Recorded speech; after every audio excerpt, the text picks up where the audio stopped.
So I've been asked to answer 3 questions. The first one is, what does this mean for Boris Johnson? Well, it could mean a myriad of things. It could mean that Parliament might pass a motion of no confidence in him because he has been unlawful. He has essentially broken the law, which is, it doesn't get bigger than that in terms of how wrong a Prime Minister can get it whilst he's in office. But the opposition won't necessarily do that because they want to keep him in position so that he gets to October the 17th to that EU summit. He either comes with a deal or he has to have no deal put to a vote there, which of course will fail. And then on October the 19th, Parliament has forced him through law to go back and ask for an extension to Brexit. Now, as you know, Boris Johnson has said he simply won't do that. So I wonder whether the opposition are holding tight and not calling him a vote of no confidence in him and triggering a general election because they want to force him to do the unthinkable, either ask for an extension or resign himself. Will we have a general election, and if so, when? Well, that is the million-dollar question, right?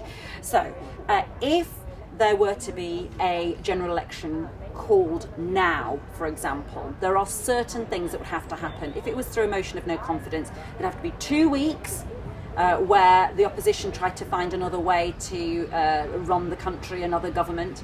And then, if that would fail, there would have to be a general election. Now, for a general election, you have to have 25 days of Parliament being dissolved for election campaigning. Now, if you look at the calendar, that takes us well beyond October the 31st. What they are worried about in there is that we could almost by accident go across October the 31st without a deal and fall off the cliff edge, in a sense, into a no-deal scenario. So there will be a general election. There will almost certainly have to be one, but it will probably be late November at this present time. When will Brexit happen? Oh my goodness. It's like Groundhog Day. If Boris Johnson gets his way, then we will leave on October the 31st. But as you know, minute to minute, hour by hour, people's views in there are changing. They're coming up with new and different plans on how to manage Brexit.